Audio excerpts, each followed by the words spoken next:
अस्सलाम वालेकुम गाइस।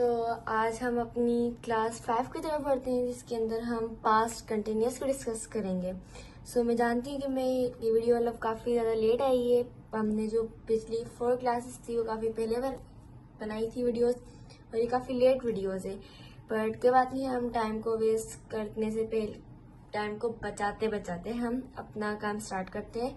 तो इस वीडियो में हम डिस्कस करेंगे पास्ट कंटिन्यूस। पिछली वीडियोस में हमने indefinite, present indefinite, past indefinite and future indefinite discuss कर लिया था, और प्रेजेंट कंटिन्यूस भी हम कवर कर चुके हैं पिछली वीडियोस में। अब बारी है पास्ट कंटिन्यूस की। इस वीडियो में जस्ट हम पास्ट कंटिन्यूस नहीं, 2 टेंस करेंगे, past continuous and future continuous. तो सबसे पहले हम पास्ट कंटिन्यूस करेंगे। पास्ट कंटिन्यूस को समझ लेते हैं।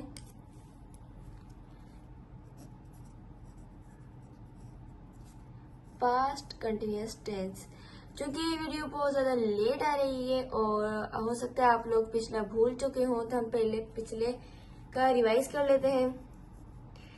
सबसे पहले हमने इंडेफिनाइट करा था। इंडेफिनाइट का मतलब होता है सादा जुमला, यानी ये बिल्कुल सादा जुमला होता है जिसकी सिंबल होती है ता, ती, ते। और इसमें हमने ये भी पढ़ा था कि प्रेजेंट इंडेफिनाइट के जो अफर्मेटिव टेंस होता है उसमें अगर हेल्प वर्ब यूज नहीं करते हैं, और अगर सिंगुलर सब्जेक्ट है तो उसके साथ हम वर्ब के साथ हम ईएस या एस के इजाफा करते हैं। पास्ट इंडेफिनाइट टेंस के अफर्मेटिव में हम हेल्प वर्ब यूज नहीं करते और फर्स्ट फॉर्म की जगह सेकंड फॉर्म यूज करते हैं, जबकि नेगेटिव इंटरोगेटिव में फर्स्ट फॉर्म ही यूज होती है। खैर, अब हम आगे बढ़ते हैं और इंडेफिनाइट हम कर चुके हैं। अब हम कंटिन्यूस डिस्कस कर लेते हैं। कंटिन्यूस हमने प्रेजेंट में भी समझा था कंटिन्यूस क्या है। इस तरह इंडेफिनाइट बिल्कुल सादा जुमले को कहते हैं, लेकिन कंटिन्यूस थोड़ा चेंज है। हम प्रेजेंट कंटिन्यूस की वीडियो में भी डिस्कस कर चुके हैं कंटिन्यूस, लेकिन रिवीजन कराते हुए हम अब फिर डिस्कस कर लेते हैं कंटिन्यूस को। सबसे पहले हम तारीख लिख लेते हैं। आज तारीख है 30 जुलाई, और काफी लेट ये वीडियो आ रही है क्लास 5 की, तो मैं आप लोगों से माजरत खा हूँ। खैर, कंटिन्यूस का मतलब होता है जारी, यानी कि कोई काम भी जारी है, जो काम जुमले में कोई काम हो रहा हो वो इनकम्प्लीट हो। अगर प्रेजेंट की बात हो रही तो ये वो हाल में इनकम्प्लीट, यानी हाल में वो जारी है। और अगर पास्ट की बात हो रही है तो इसका मतलब कि वो काम माजी में जारी था। और अगर फ्यूचर की बात होगी तो इसका मतलब है कि वो मुस्तकबिल में जारी है। क्या कंटिन्यूस का मतलब जारी। अब जारी कोई काम ऐसा हो रहा है, यानी कि इनकम्प्लीट काम है, इनकम्प्लीट काम है, तो उसका मतलब कि वो कंटिन्यूस है, ठीक है, वो हो रहा है, कंप्लीट नहीं है अभी। कंटिन्यूस टेंस के जो सिंबल होते हैं वो रहा, रही, रहे। अब प्रेजेंट है तो रहा है, रही है और रहे हैं। लेकिन यह बात हो रही है पास्ट की, तो पास्ट यानी माजी, माजी वो वक्त जो गुजर चुका है। तो अगर पास्ट की बात हो रही है तो उसका था, थी, थे लगा देंगे। सिंबल इसके होंगे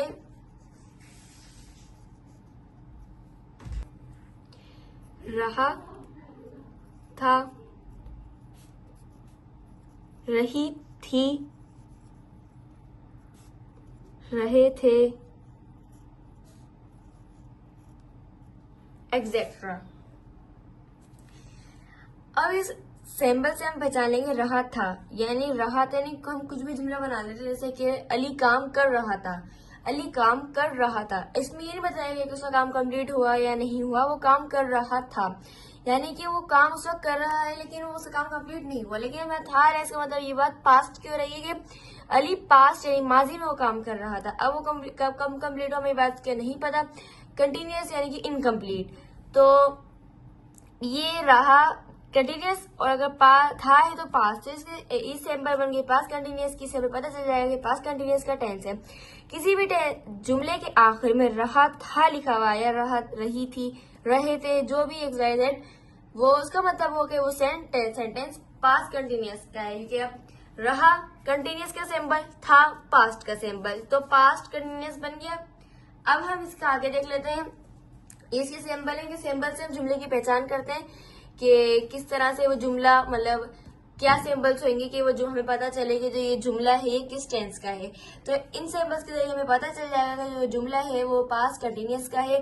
अब हम उसे इंग्लिश में भी ट्रांसलेट करेंगे, तब आगे देख लेते हैं। रही बात अब उसके पहले हम हैप्पी वर्ब देख लेते हैं।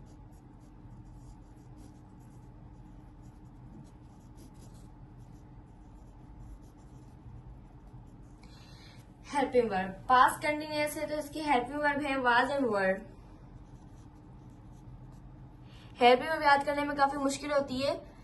पहले मुझे बिल्कुल भी याद नहीं होते थे, रट्टे मारने पड़ते, रट्टे से भी याद नहीं होते, लेकिन अब ये मुझे इस तरह से मतलब दिमाग में बैठ गए हैं, कोई चांस ही नहीं है इन्हें भूलने का ना। वाज़ेंट वर्ब हेल्पिंग वर्ब है पास्ट कंटिन्यूअस के। अब कौन सा हेल्पिंग वर्ब किन ऑब्जेक्ट के साथ, किन सब्जेक्ट्स के साथ यूज होता है हम देख लेते हैं। He, she, it, I and singular subject. Singular subject ये भी सारे सिंगुलर है, लेकिन सिंगुलर इसलिए लिखे हैं कहीं किसी का नेम आ जाता है, जैसे अली काम कर रहा है, अली यानी एक बंदा है, यानी कि वो सिंगुलर है, तो ये इस तरह के सिंगुलर सब्जेक्ट्स के मुतालिक है। बता ये भी जो सभी सिंगुलर ही है। वर यूज होता है प्लूरल सब्जेक्ट के साथ,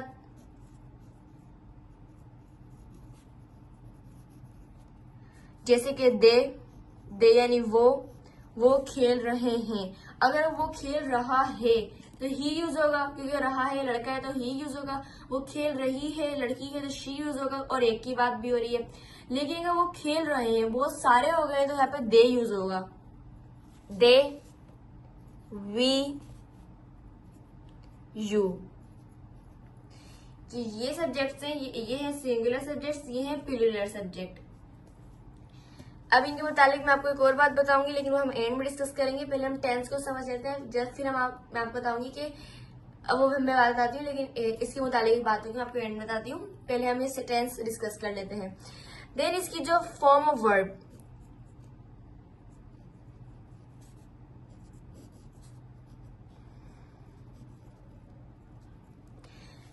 फॉर्म ऑफ वर्ब जैसी बात है, कंटिन्यूअस काम है, यानी कि जो कंटिन्यूअस टेंस है उसकी फॉर्म ऑफ वर्ब होती है fourth form.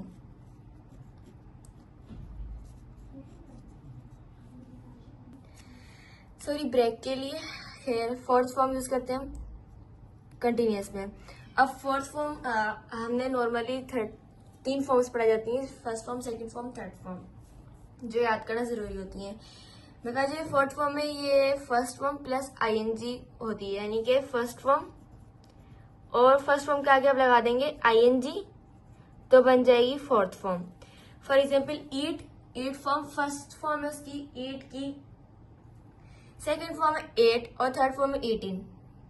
Sorry second form में 18 एंड थर्ड फॉर्म में 8। अब अगर हम ईट फर्स्ट फॉर्म है तो उसके आगे लगा देंगे आईएनजी तो बन जाएगा ईटिंग, प्ले आईएनजी प्लेइंग, या फिर walk ING walking, sleep ING sleeping. इस तरह से फर्स्ट फॉर्म के साथ आईएनजी लगाने से वो फोर्थ फॉर्म बन जाती है, और कंटिन्यूअस में फोर्थ फॉर्म यूज होती है। इंडेफिनाइट में फ्यूचर और प्रेजेंट में फर्स्ट फॉर्म यूज होती है, जबकि पास्ट में फर्स्ट फॉर्म यूज होती है, लेकिन अफर्मेटिव में सेकंड फॉर्म यूज होती है, बकाया 2 में फर्स्ट फॉर्म। लेकिन कंटिन्यूअस में सबके अंदर फोर्थ फॉर्म ही यूज होती है। हमने फॉर्म ऑफ वर्ब भी डिस्कस कर लिया। अब हम फॉर्मूले पे आ जाते हैं। फॉर्मूला वही है जो सब में था,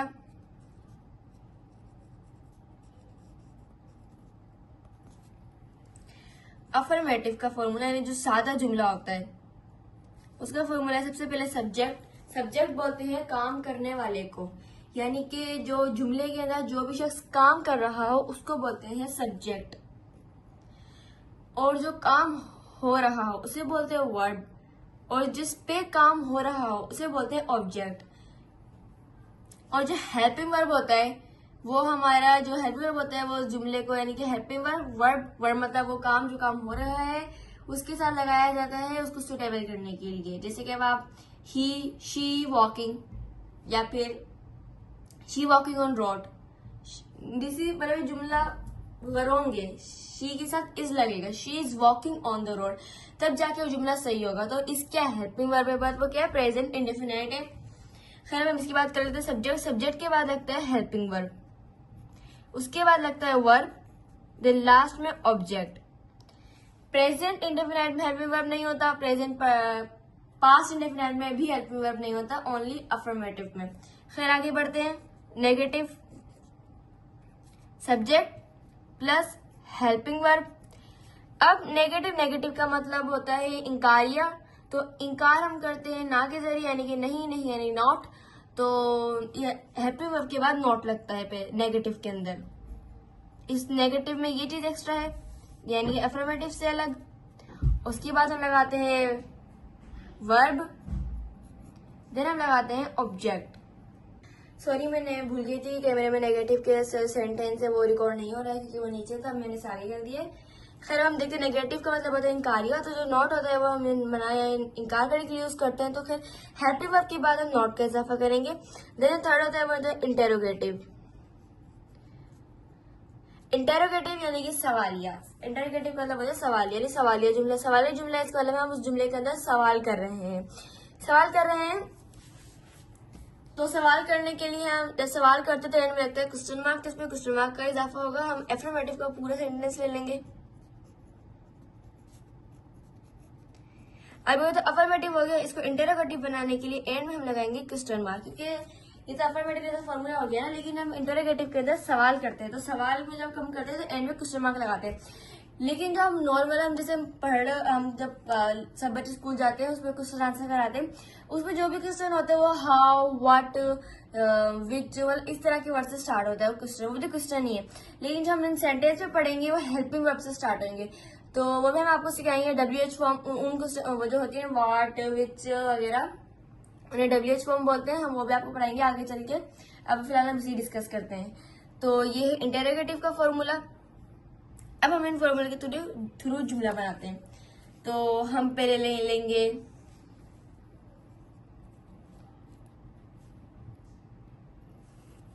जुमला, ले लेते हैं। नंबर 1, माँ अपने बालों को कंघा कर रही थी। अब मैंने ये बड़ा जुमला भी लिया है और थोड़ा सा हार्ड डिफिकल्ट जुमला भी लिया है, वो इसलिए क्योंकि देखें मैं खुद भी यूट्यूब चलाती हूँ, तो जब मैं इस तरह की वीडियोस देखती हूँ तो इजी जुमले ले लेते हैं। वो काम कर रहा है, वो खाना खा रहा है, वो सो रहा है, तो ये इजी जुमले तो कोई भी कर ले। लेकिन स्टूडेंट्स होते हैं, हमारे स्कूल में भी ऐसा होता है, स्टूडेंट्स होते हैं वो इस तरह के जुमले उन्हें बनवाते हैं, लेकिन टेस्ट में वो इतने बड़े बड़े जुमले, मुश्किल जुमले ले लेते हैं, फिर बच्चों को वो आते नहीं है। भाई तुमने इजी जुमले सिखाया और टेस्ट में तुम इतने मुश्किल ले रहे हो। तो मैंने सोचा कि मेरी ये सोच है, लेकिन मैंने अपनी वीडियोस में खुद इजी जुमले ले रखे हैं, तो मैंने सोचा अब मैं भी मुश्किल जुमले लूँ ताकि फिर बच्चे को आए तो सही। तो इसलिए मैंने इस बार लंबा भी और मुश्किल जुमले लिया है। खैर, हम इसको बनाते हैं। ये अगर हमें फॉर्मेट के जरिए बनाया और हमें सब helping verb, form of verb, sample, formula याद हो तो हमें कोई मुश्किल नहीं है। खैर, हम बनाते हैं इस जुमले को। सबसे पहले इस फॉर्मूला हम अफर्मेटिव बनाएंगे, तो अफर्मेटिव जो है उसका फॉर्मूला है, सबसे फॉर्मूला के सबसे पहले आता है सब्जेक्ट वो होता है जो काम कर रहा हो। तो यहाँ पे हम जुमला पढ़ेंगे और बताएंगे काम कौन कर रहा है। माँ अपने बालों को कंघा कर रही है, यानी यहाँ पे माँ काम कर रही है। कहाँ सब, यानी कि जो सब्जेक्ट हुआ वो माँ हुई। माँ को इंग्लिश में बोलते हैं मदर।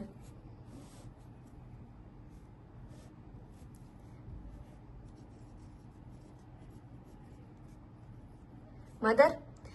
देन अफर्मेटिव में सब्जेक्ट के बाद है हेल्पिंग वर्ब। तो हेल्पिंग वर्ब हमारे पास क्या है, वाज एंड वर। और माँ है सिंगुलर, क्योंकि माँ कंघा कर रही थी, पहले थी से ही पता चल रहा है सिंगुलर है, और माँ एक ही है तो इसलिए सिंगुलर है, और सिंगुलर सब्जेक्ट के साथ यूज होता है वाज, तो इसलिए हम यहाँ यूज करेंगे वाज। Mother was. अब अफर्मेटिव में सब्जेक्ट भी हो गया, हेल्पिंग वर्ब भी हो गया। देन अब आती है वर्ब की बारी। वर्ब होता है काम, यानी जो भी काम हो रहा हो। तो यह हम जुमले में देखते हैं क्या काम हो रहा है। माँ अपने बालों को कंघा कर रही है, यानी यहाँ पर कंघा कर रही है, कंघा किया जा रहा है, तो यहाँ ये वर्ब है।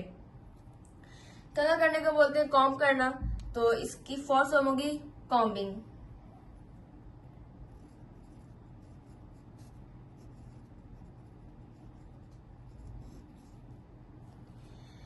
देन अब हम देखते हैं ऑब्जेक्ट्स। यहाँ ऑब्जेक्ट लिखा हुआ है। ऑब्जेक्ट वो होते हैं यानी जिस पर जुमले में जिस पे भी काम हो रहा हो। और माँ अपने बालों को कंघा कर रही है, यानी बालों को कंघा किया जा रहा है, कर कंघा मार रही है, हो कंघा रहा है, और किया बालों पे जा रहा है, यानी सब्जेक्ट माँ हुई, वर्ब कंघा करना हुआ, और ऑब्जेक्ट बाल हुए। तो बालों को इंग्लिश में बोलते हैं hairs. Mother was combing hairs. No, ये जुमला सही नहीं लगेगा, इसलिए हम यहाँ पे मतलब सुटेबल करने के लिए हर लगाएंगे, क्योंकि यहाँ पे अपने भी यूज हो रहा है। माँ अपने बालों को कंघा कर रही है, तो mother was combing her hairs. अगर ऐसा होता कि वो अपनी बच्ची के मतलब अपने बेटी के बालों को कंघा कर रही होती या किसी और की बालों को कंघा कर रही होती तो हम वो कुछ और यूज करते, लेकिन वो अपने बालों को कंघा कर रही है, तो यहाँ यूज होगा mother was combing her hairs.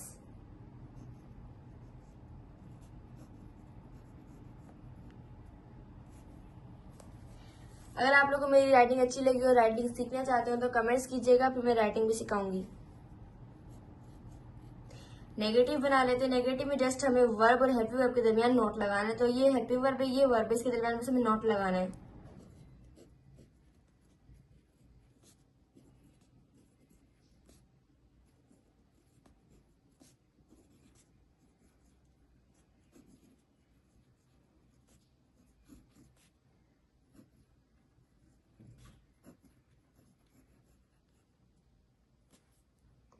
I am really sorry, मैंने एक मिस्टेक कर दी। सॉरी सॉरी सॉरी सॉरी, मैंने एक मिस्टेक कर दी इंटेरोगेटिव के फॉर्मूले में, बहुत बड़ी मिस्टेक कर दी। I am really sorry sorry, कोई भी इसे कैच मत कीजिएगा।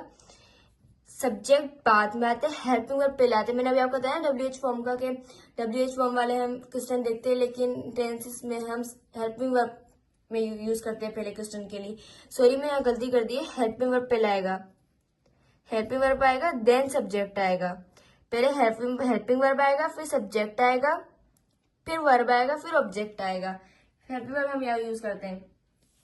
सॉरी, तो अब हम इंटरोगेटिव बनाते हैं। सबसे पहले हेल्पिंग वर्ब आएगा, हेल्पिंग वर्ब है यहाँ पर वॉज, हम वॉज लिखेंगे। देन सब्जेक्ट यहाँ पर मदर है। देन वर्ब यहाँ पर है कॉम्बिंग। देन ऑब्जेक्ट, तो यहाँ पर ऑब्जेक्ट है हेयर्स, तो हम यहाँ लिखेंगे हर हेयर्स।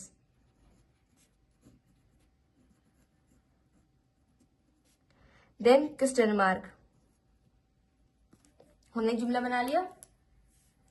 अब इसी तरह आप इस पैटर्न से रोजाना अगर 5 जुमलों को भी प्रैक्टिस करेंगे तो इंशाल्लाह आप लोगों को जल्दी जल्दी टेंस आ जाएंगे। और ये बहुत इजी है। शुरुआत में मुश्किल होगी, लेकिन बाद में जाकर आप लोग को आ जाएंगे। ये बिल्कुल भी मुश्किल नहीं है, आ जाएंगे अगर आप रोजाना प्रैक्टिस करें। और प्रैक्टिस करके आप कमेंट में टाइप कर दीजिएगा, फिर मैं बता दूंगी आप लोगों ने सही किया या गलत। अब मैं आगे बढ़ती हूँ। मैंने आप लोगों को यहाँ पे मैं आप लोगों को एक एंड में एक चीज बताऊंगी, तो मैं आपको वो बताने जाती हूँ। तो ये है कि अब जो आई है, हमने जो बकाया टेंशन में आई को हमने प्लूरल कंसीडर किया है। आप जितने भी टेंस देखेंगे उनमें आई को प्लूरल कंसीडर किया गया है, लेकिन यहाँ पर आई को सिंगुलर कंसीडर किया गया है। पूरे 12 टेंस होते हैं, जिनमें से 10 टेंस ऐसे हैं जिनके अंदर आई को प्लूरल कंसीडर किया गया है, और एक टेंस ऐसा है जिसमें आई जो है, जैसे कि अब हैव प्लूरल प्रेजेंट परफेक्ट में हैव है सिंबल प्लूरल सब्जेक्ट के साथ, लेकिन उसमें उसे आई के साथ भी यूज किया गया है। लेकिन इसी तरह प्रेजेंट कंटिन्यूअस में देखा जाए तो प्लूरल के साथ आर है और सिंगुलर के साथ आई है, लेकिन ना तो आई इज है, सॉरी, सिंगुलर के साथ इज है और प्लूरल के साथ आर है, लेकिन ना तो आई को प्लूरल के साथ आर में कंसीडर किया गया, नहीं इसके साथ सिंगुलर में कंसीडर किया गया है। उसके में अलग से एम है, और एम सिर्फ आई के लिए ही है, यानी सिर्फ एम आई के साथ यूज होता है प्रेजेंट कंटिन्यूअस में। 11 टेंस हो गए।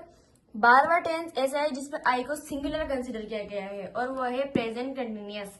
प्रेजेंट कंटिन्यूअस में आई को सिंगुलर कंसीडर किया है, बकाया जितने भी टेंस है उसमें आई को प्लूरल कंसीडर किया गया है। अब आई तक वैसे भी एक सिंगुलर ऑब्जेक्ट सब्जेक्ट की अगर हम बात करें तो हम एक ही बंदे की बात कर रहे हैं ना, सिर्फ अपनी बात करें तो एक ही बंदे की बात कर रहे हैं। इसी तरह यू भी तो सिंगुलर है। हम किसी से बात करते हैं तो यू तो हम एक ही बंदे के लिए बात कर रहे हैं ना, तो यू भी तो सिंगुलर हुआ।